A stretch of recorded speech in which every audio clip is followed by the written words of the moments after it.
The Vraxian war fleet moved through the darkness of space like a swarm of metal locusts. 347 warships traveled in perfect formation, their hulls gleaming under the light of distant stars. For 200 years, this sight had meant the end of freedom for countless worlds. The Vraxian hegemony had crushed 847 civilizations, and today they would add one more to that list. Commander Dominant Krelak stood on the bridge of his flagship, the Eternal Triumph. His four eyes scanned the tactical displays with satisfaction. The target system lay just ahead, Aurelia, a small human colony world with barely 4 million inhabitants. His intelligence reports indicated that humans were a weak species, divided among themselves, with only 12 scattered colony worlds across this region of space. Dominant Commander, we are approaching the outer marker of the Aurelia system, his tactical officer reported. The officer's voice carried the calm confidence that came from serving in a military that had never known true defeat. Krelax nodded slowly. Begin standard conquest protocol, send the surrender demand. Inform them they have one standard cycle to evacuate their orbital stations and prepare for hegemony rule. The message was transmitted across all frequencies. It was always the same message, translated into thousands of languages, delivered to hundreds of worlds. Submit or die, serve the hegemony or watch your cities burn from orbit. Every species that heard these words made the same choice. They surrendered. The Vraxian ships pushed deeper into the system. Krelax watched his sensors carefully. He could see the human colony world now, a blue and green sphere orbiting a yellow sun. Orbital stations surrounded it along with a handful of small defensive satellites. Nothing that could threaten his fleet. Nothing that could even slow them down. Dominant Commander, we are detecting distress signals from the human colony, the communications officer said. Multiple civilian vessels are attempting to flee the system. Their military command is broadcasting evacuation orders. Krelax allowed himself a moment of satisfaction. Good. The humans knew they could not fight. They were running like prey animals exactly as they should. This would be over quickly, with minimal damage to the colony infrastructure. The hegemony preferred intact worlds. Rebuilding was expensive, but then something appeared on his sensors that made him pause. Dominant Commander, we have a contact, the tactical officer announced. Single vessel, destroyer class, holding position directly in our approach vector. Krelax leaned forward, studying the display. One ship, a single human warship, sat alone in the void between his fleet and the colony world. It made no aggressive moves. It simply waited, blocking their path like a small stone thrown in front of a landslide. Identify that vessel, Krelax ordered. The sensors worked for several moments before displaying the information. The vessel identifies as TRCC Indomitable, Terra Emergency Response Coordination Command. Hull classification suggests it is a destroyer, approximately 200 meters in length. Crew complement estimated at 120. 120 souls against his fleet of 80,000 warriors. Krelax felt something between amusement and insult. What were these humans thinking? Dominant Commander, we are receiving a transmission from the human vessel. Put it through. The face that appeared on his display was human. Soft features, weak bone structure, only 2 eyes. The human wore a dark blue uniform with silver markings. This is Commander Sarah Chen of the TRCC Indomitable, the human said. Her voice was steady, showing no fear. You are ordered to withdraw from Aurelia space immediately. Krelax heard several of his officers make sounds of surprise. A single ship was ordering them to retreat? I am Commander Dominant Krelax of the Eternal Triumph, leader of the 9th Conquest Fleet of the Vraxian hegemony. You face 347 warships. Your single vessel cannot stop us. Stand aside or be destroyed. The human commander's face remained calm. Commander Dominant Krelax, we have studied your tactics. We have records of your crimes across 847 conquered worlds. We know about the civilian populations you have enslaved. We know about the cultures you have erased. The United Terran Council has reviewed your actions and found them unacceptable. You speak of crimes? Krelax felt his anger rising. We bring order to chaos. We unite the galaxy under one rule. What we do for the greater good of all species. That's what every conqueror tells themselves, Commander Chen replied. I am transmitting formal documentation of Vraxian war crimes as recognized by the United Terran Council. Under the newly ratified emergency defense protocols, I am authorized to demand your immediate withdrawal. This is not a request. This is a lawful order backed by military force. Krelax looked at his tactical officer and made a gesture. The officer worked his console and then looked up, shaking his head. Dominant Commander, their vessel is alone. Long-range sensors show no other human military ships within 3 light hours of this position. The colony has only civilian defense satellites. This was absurd. This was beyond absurd. Krelax had conquered worlds protected by hundreds of warships. He had shattered defensive fleets that outnumbered his forces. And now a single human ship alone in the void presumed to order him away? Commander Chen, Krelax said slowly, I will offer you this one chance. Power down your weapons. Surrender your vessel. I will allow your crew to live as vassals of the hegemony. This is more mercy than your position deserves. The human commander looked directly at him through the display. Her eyes held something that Krelax had not seen in 2 centuries of conquest. Not fear, not desperation. Something else. Something harder. Commander Dominant Krelax, this is your final warning.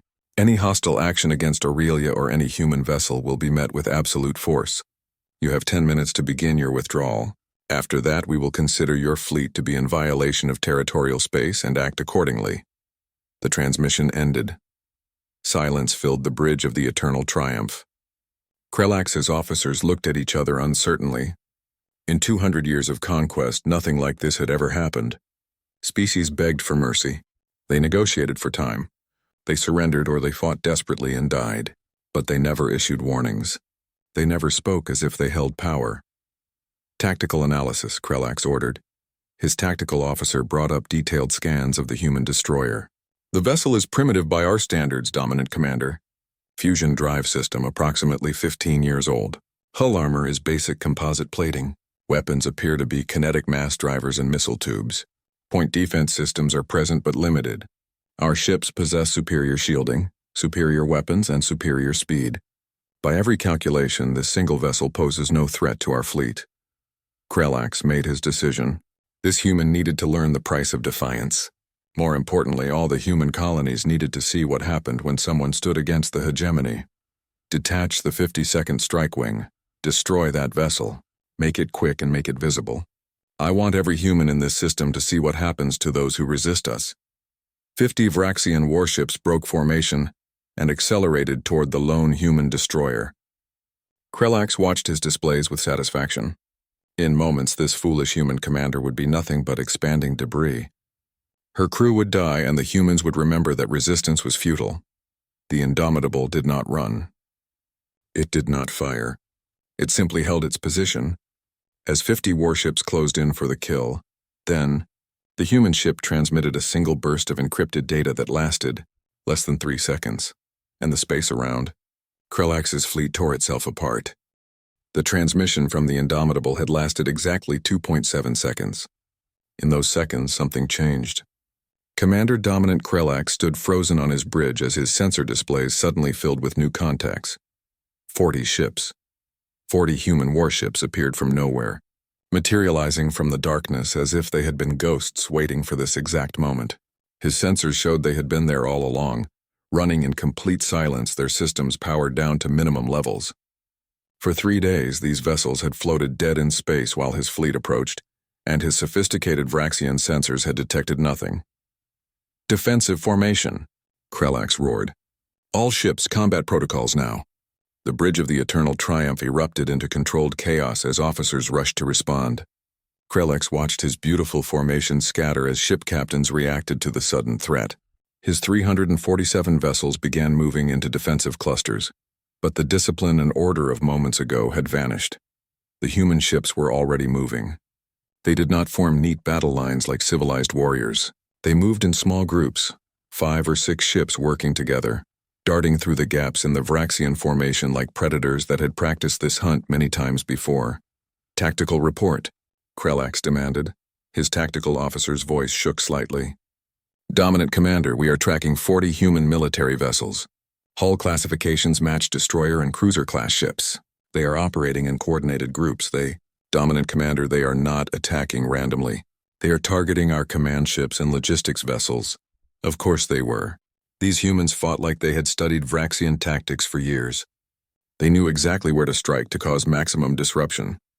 The 52nd Strike Wing that Krelax had sent to destroy the Indomitable now found themselves caught between two groups of human ships, taking fire from multiple directions. All ships, concentrate fire on the nearest human vessels. Destroy them, Krelax ordered. The battle began in earnest. Vraxian warships unleashed their primary weapons, powerful energy lances that could cut through most shields and armor. These weapons had destroyed defensive fleets across 100 worlds. The beams struck the human ships with tremendous force, and Krelax watched with satisfaction as the energy impacts lit up the void. But the human ships did not explode. They took the hits, their armor glowing white-hot, sections of hull vaporizing into space, but they kept coming.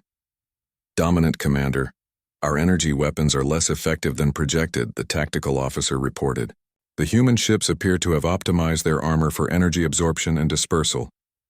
Then they will fall to our missiles, Krelax said. Launch full spreads. Hundreds of Vraxian missiles streaked through the darkness toward the human fleet.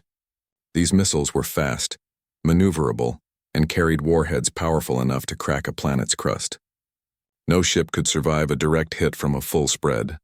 The human response was immediate and terrifying. Every human warship opened fire with their point defense systems. The void filled with thousands of small kinetic rounds, creating walls of metal fragments that shredded the incoming missiles. Laser turrets lashed out with surgical precision, detonating warheads before they could reach their targets. Krelax watched in disbelief as 90% of his missile spread was destroyed before reaching the human ships. The few missiles that got through struck home, and 2 human destroyers took direct hits. One exploded immediately, its reactor breaching in a flash of light. The other tumbled away, trailing atmosphere and debris, clearly dying. But the remaining 38 human ships did not slow down. They fight well, Krelax admitted grudgingly, but they cannot win. We still outnumber them 8-1. Then the human ships fired back, and Krelax understood why that single destroyer had held position so confidently. The humans did not use energy weapons. They used mass drivers, simple kinetic accelerators that hurled chunks of metal at incredible speeds. The Vraxian shields, optimized to deflect energy beams, offered minimal protection against solid projectiles. The metal slugs punched through shields like they were not there and hammered into Vraxian hulls. 3 of his warships from the 52nd Strike Wing simply came apart, torn to pieces by sustained kinetic fire. Another 5 took critical damage, their engines failing. Their hulls breached in multiple locations. Dominant Commander, the 52nd Wing is taking heavy casualties, his communications officer reported. Wing Commander Trellix is requesting permission to withdraw and regroup. Krelax felt anger burning in his chest. Withdraw? His forces withdraw from primitive humans? Denied, press the attack. All nearby wings converge on human attack groups.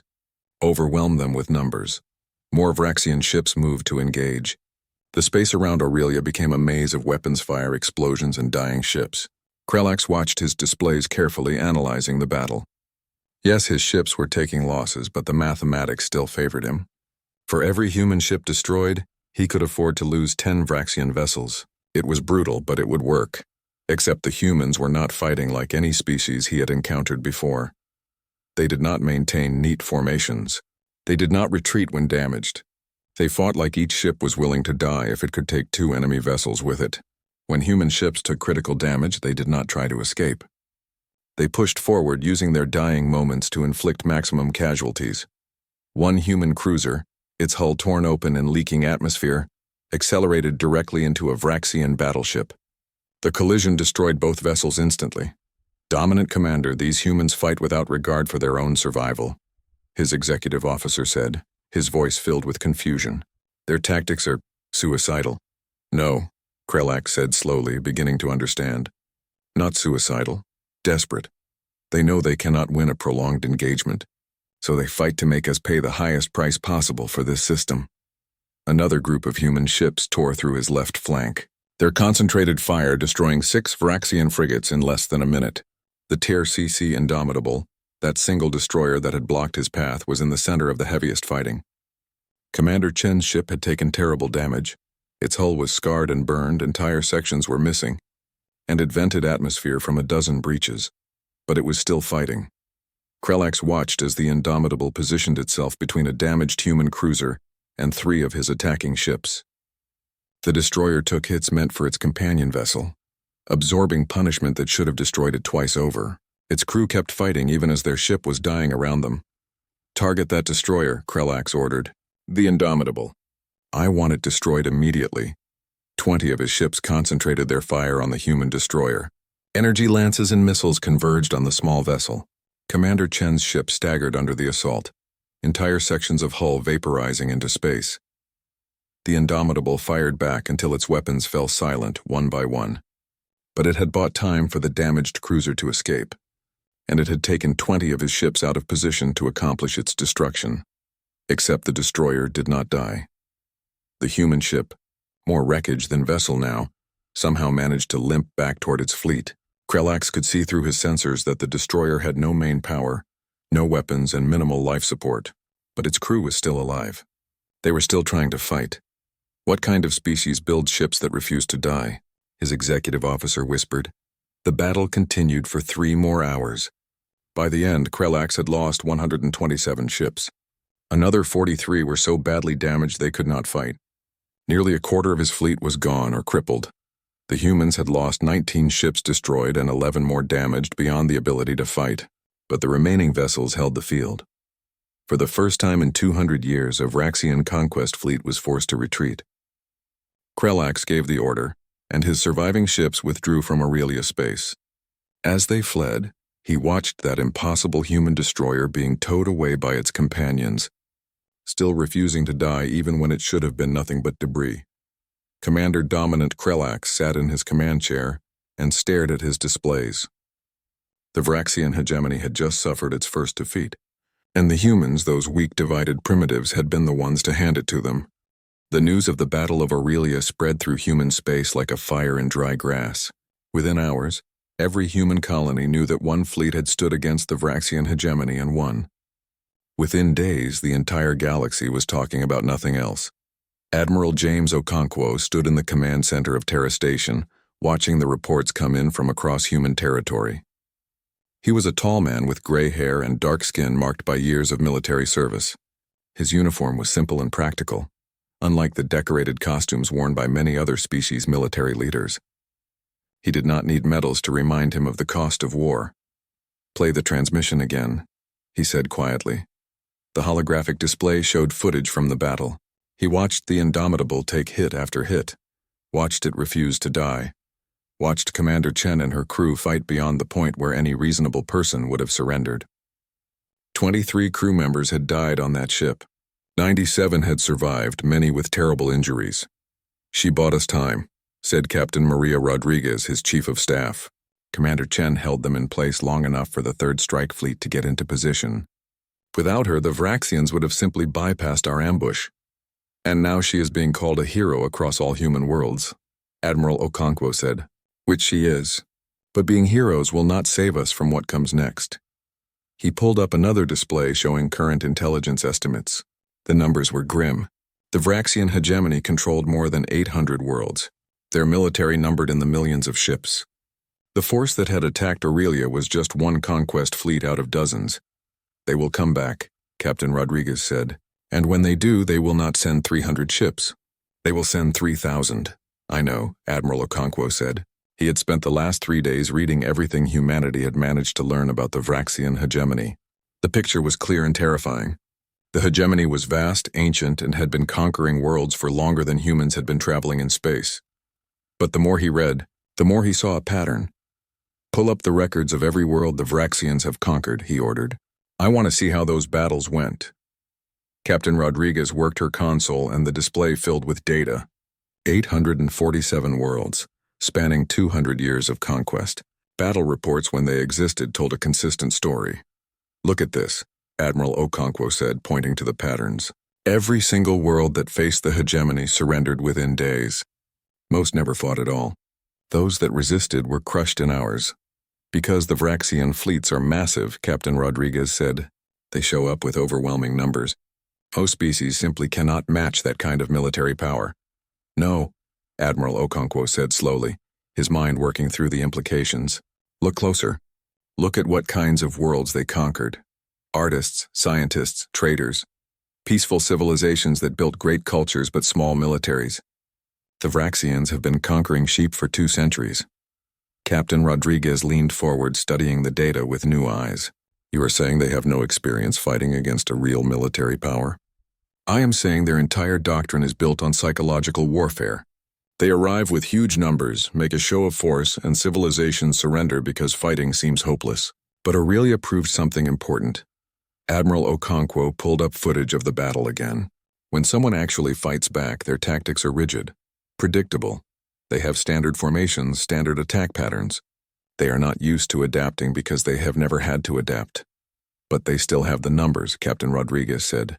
Even if their tactics are rigid, 3,000 ships against our 12 colony fleets will be a massacre. Admiral Okonkwo agreed. If we let them choose the time and place of battle, if we wait for them to gather their forces and come at us with everything they have. He pulled up a star chart, showing Vraxian territory. Deep inside their space, one system glowed brighter than the others. Nexus Station, he said. According to the data we recovered from captured Vraxian computers, this is their forward coordination hub. Every conquest fleet in this region reports to Nexus Station.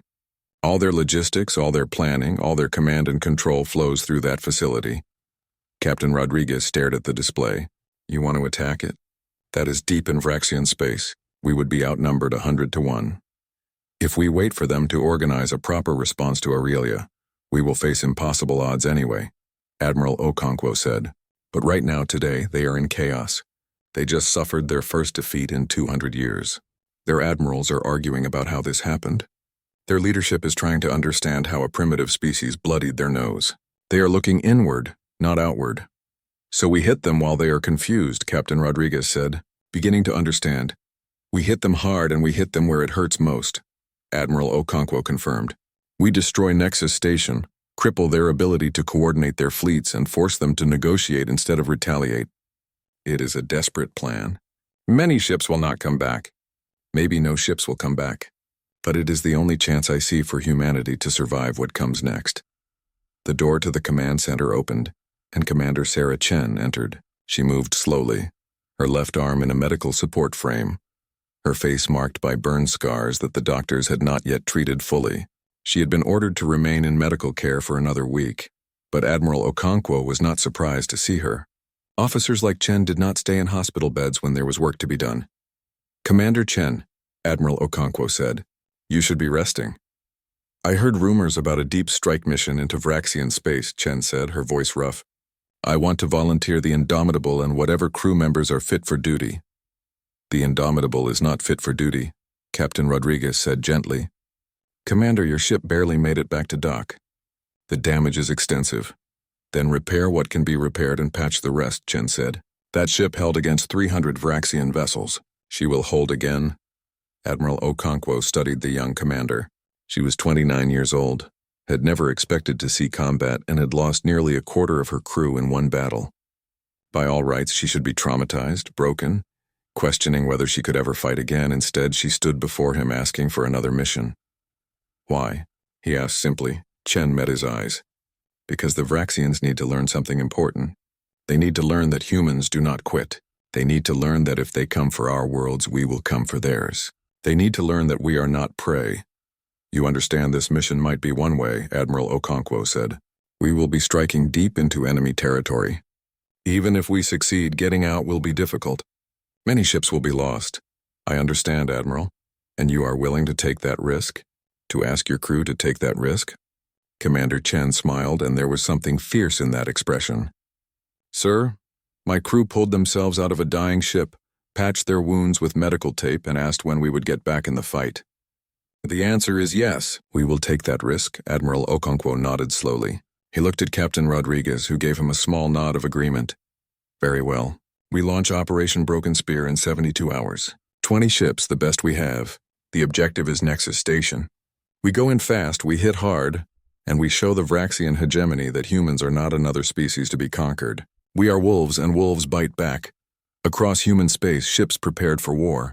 Engineers worked around the clock to repair battle damage and load weapons.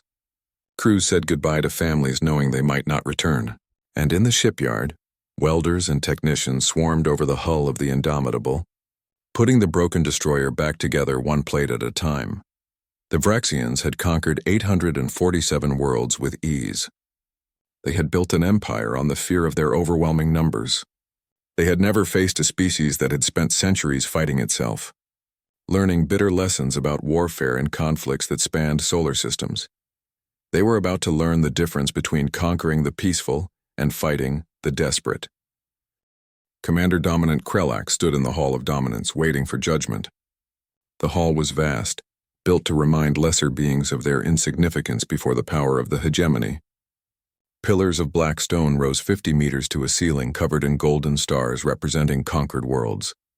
At the far end, the High Dominants sat on their elevated platform, looking down at him with their 8 eyes filled with cold displeasure. He had been a hero once. 3 months ago, he led the most successful conquest fleet in recent memory. Now he stood in disgrace, the first fleet commander to return in defeat in 200 years. Explain, High Dominant Vexal said simply. The eldest of the council spoke with a voice that cut through the hall like a blade through flesh. Krelax had prepared his report carefully. He had reviewed every second of the battle, analyzed every tactical decision. The humans employed deception tactics that our sensors could not detect. They hid 40 warships in our approach path, running in complete silence. When we engaged what appeared to be a single destroyer, the trap was sprung. Our fleet found itself in a crossfire situation against an enemy that had prepared the battlefield. You faced 40 ships with a fleet of 347, another High Dominant said. And you retreated. The human vessels fought with tactics we have never encountered, Krelax said, keeping his voice steady. They targeted our command ships specifically. They used kinetic weapons that bypassed our shields.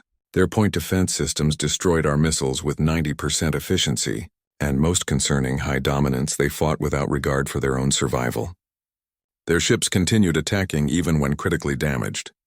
Their crews fought until their vessels were torn apart. The High Dominants conferred among themselves in their ancient language. Finally, Vexel spoke again. You describe warriors. We have conquered the peaceful and the frightened for 2 centuries. Are you suggesting these humans are different? Yes, High Dominant. The humans have military experience we did not account for. Their history shows they have spent the last 300 years fighting each other. They have refined warfare to a terrible art. When we engage them, we faced a species that understands combat in ways our doctrine has never addressed. Then we will simply use greater numbers, another High Dominant said. Send 3,000 ships instead of 300. Overwhelm them completely. Krelax hesitated, and that hesitation drew sharp looks from the council. High Dominance, I respectfully suggest caution. If we commit a massive fleet and the humans prepare another ambush, the losses could be catastrophic. We should study their tactics first, adapt our strategies, then move with appropriate force. Caution, High Dominant Vexal said slowly. You counsel caution against a species with 12 colony worlds, against primitives who have been in space for less than 200 years. I counsel wisdom, High Dominant. These primitives destroyed 127 of our warships. If we underestimate them again, enough. Vexal's voice cut through the hall. You are relieved of command. You will be assigned to defensive patrols on the outer rim. A new commander will take a new fleet to crush the human colonies completely. 3,000 ships will be assembled. The humans will learn what happens when someone defies the hegemony. Krelax wanted to protest, wanted to make them understand that this was a mistake, but he had said his piece. He bowed deeply and left the Hall of Dominance, wondering if anyone would listen before it was too late. Halfway across the galaxy, in the depths of human territory, different councils made different plans. The United Terran Council met an emergency session on Earth, in the old United Nations building that humanity had preserved even as they spread across the stars. Representatives from all 12 colony worlds crowded into the chamber, and for once the usual political bickering was absent. Everyone understood the stakes. The Vraxians will retaliate, said Council President Amanda Okafor. Our intelligence suggests they are already assembling a massive fleet. When they come, they will not send hundreds of ships. They will send thousands. Then we prepare every defensive station, arm every colony, and fight them at every world, said the representative from Aurelia, a woman who had watched the battle from the surface of her planet. We would lose, said Admiral Okonkwo quietly. He stood at the front of the chamber, his uniform plain against the decorated politicians around him. If the Vraxians commit their full military strength against us, humanity will be extinct within a year. We do not have the numbers to win a defensive war. Silence filled the chamber. Then what do you propose, Admiral? President Okafor asked. Operation Broken Spear. A deep strike into Vraxian territory to destroy their forward command nexus, cripple their ability to coordinate a massive retaliation and force them to negotiate. That is suicide, someone said from the back of the chamber. Yes, Admiral Okonkwo agreed. For many of the crews involved it probably is. But it is our only chance to survive. The Vraxians have built their entire military strategy on psychological warfare and overwhelming numbers. They have never faced an enemy willing to strike back at their home territory. If we hit them where they feel safe, we might force them to reconsider whether conquering humanity is worth the price. And if we fail, President Okafor asked, then we die fighting instead of dying on our knees, Admiral Okonkwo said simply. The Vraxians have conquered 800 worlds. Every single one of those worlds surrendered because fighting seemed hopeless. But Aurelia proved that they can be hurt. Now we need to prove they can bleed. The vote was close, but Operation Broken Spear was authorized. 20 ships would carry humanity's desperate hope into the heart of enemy territory. In the shipyards above Terra, engineers worked frantically to prepare those 20 vessels. The Indomitable sat in dry dock swarming with repair crews. The destroyer had been so badly damaged that some engineers argued it should be scrapped for parts. But Commander Chen had insisted, and Admiral Okonkwo had agreed. The ship that had blocked the Vraxian fleet alone would sail again. Chief Engineer Marcus Webb floated in zero gravity outside the Indomitable's hull, welding new armor plates over the worst damage. He had served on this ship for 4 years. He knew every corridor, every system, every quirk of its aging engines. Seeing it torn apart had felt like losing a friend. How is she? Commander Chen's voice came through his helmet comm. Webb looked up to see his captain floating nearby, watching the repairs. She will fly, Commander, but she is not going to be pretty.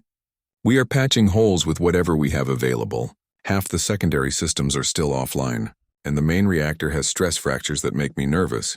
Will she fight? Oh, she will fight, Webb said with certainty. This old girl is too stubborn to quit. Just like her crew. Commander Chen smiled and put a hand on the scarred hull. Then that is all I need to know. Across Vraxian space, conquered worlds watched the news of Aurelia with quiet hope. For 2 centuries, these civilizations had lived under hegemony rule. They had been told that resistance was futile, that the Vraxian military could not be defeated, that submission was the only path to survival. Now whispers spread through their populations. Whispers that said a small human fleet had driven off a Vraxian conquest force. Whispers that said these humans had refused to surrender even when facing impossible odds. Whispers that said, maybe, just maybe, the hegemony was not as invincible as they claimed. On a conquered world called Thelis, a resistance movement that had been slowly dying suddenly found new recruits. On another world named Kryx, workers in military shipyards began quietly sabotaging construction schedules. On a dozen worlds, populations that had been defeated and docile started to remember what freedom felt like.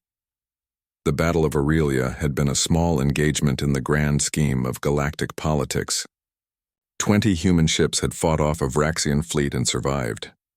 In military terms, it was barely noteworthy, but symbolically it changed everything.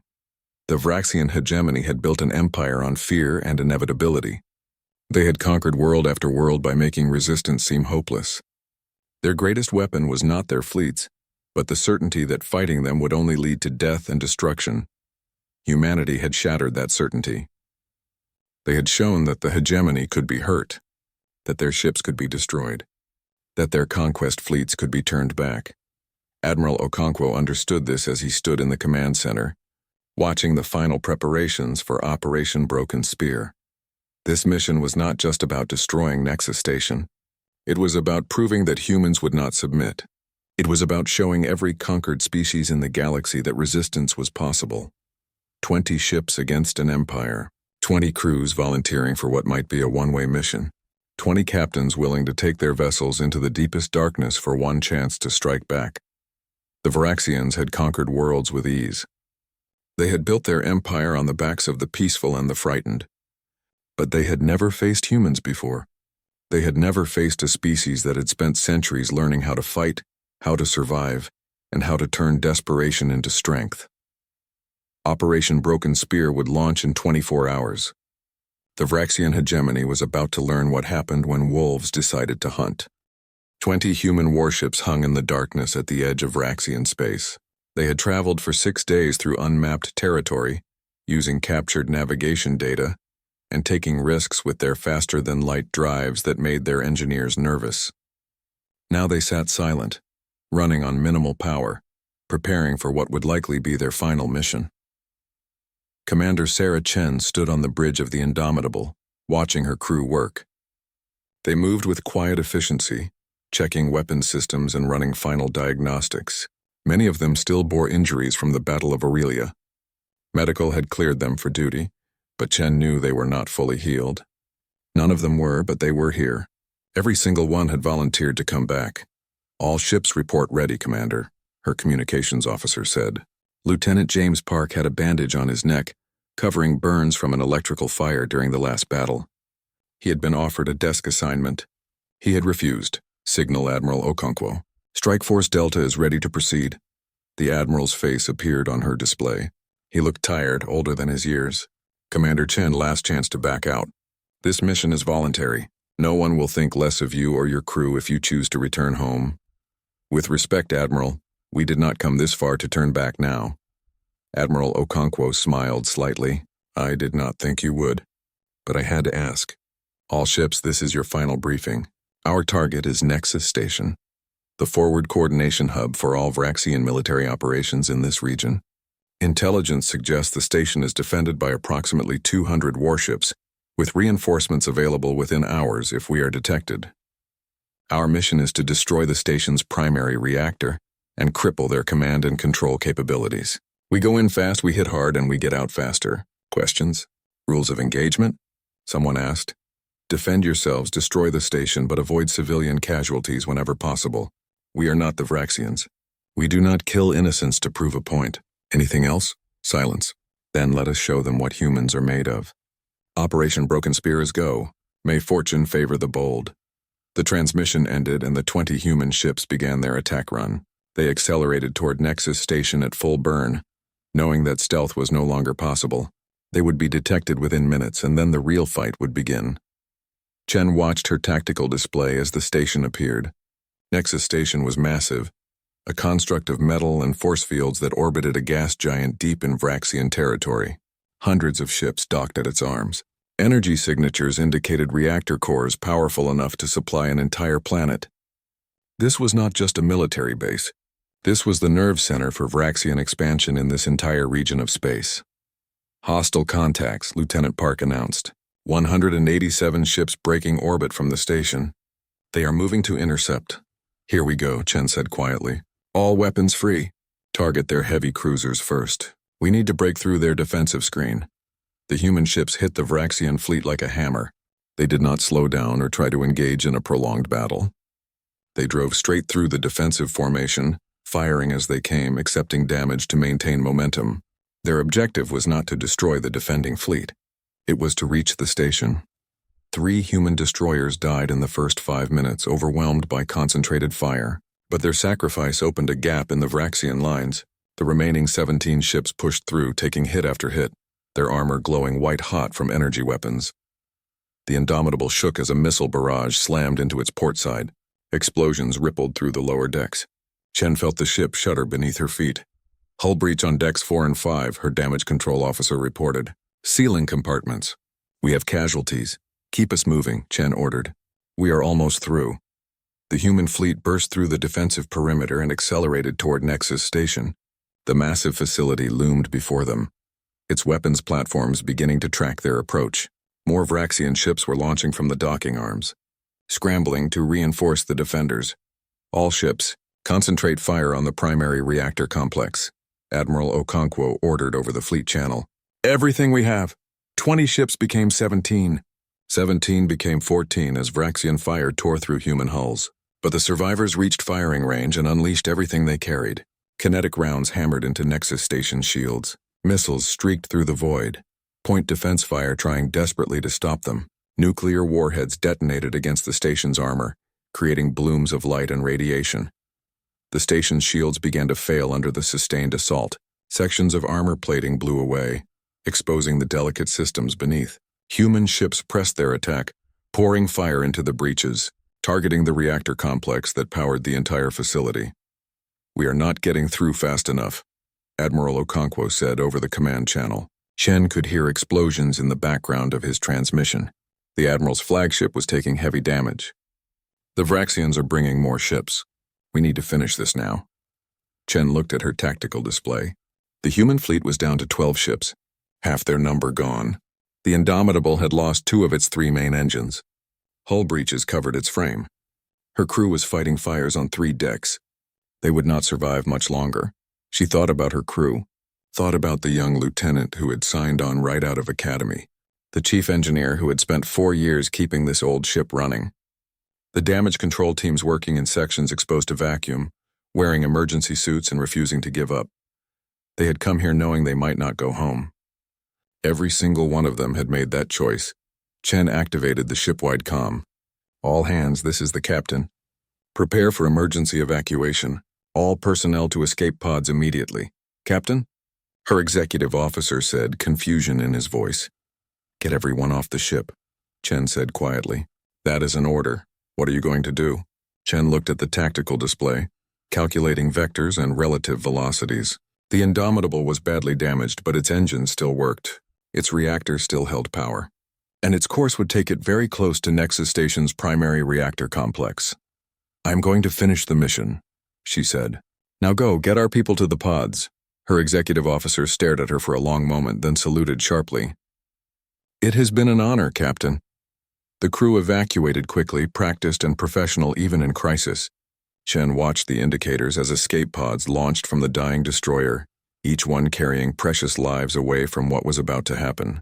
Within 3 minutes, the Indomitable was empty except for one person on the bridge.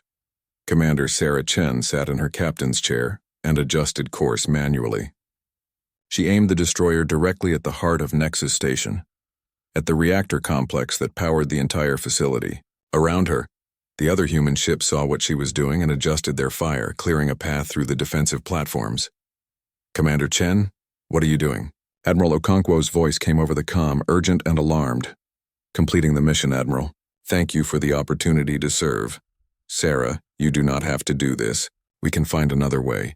"No, Admiral, we cannot.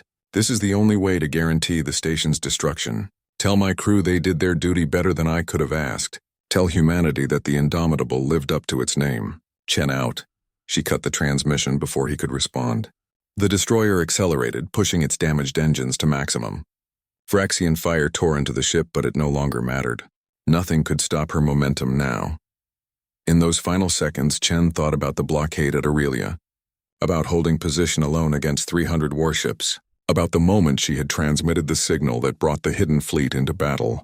She thought about her crew, about humanity's colonies, about all the species the Vraxians had conquered and enslaved. The Indomitable struck Nexus Station at full velocity and detonated its reactor. The explosion tore through the heart of the station. Secondary detonations rippled outward, as the station's own reactors lost containment. The entire facility came apart in a cascade of fire and destruction, taking dozens of defending Vraxian ships with it. The nerve center of Vraxian military coordination in this entire region ceased to exist in a single brilliant flash. The surviving human ships, now numbering only 8, fought their way through the chaos and fled into faster-than-light travel. Behind them, Vraxian forces scrambled to respond to the disaster, but without Nexus Station to coordinate them. Their response was confused and disorganized. 3 days later, the United Terran Council received an unexpected transmission. The Vraxian hegemony requested immediate diplomatic negotiations.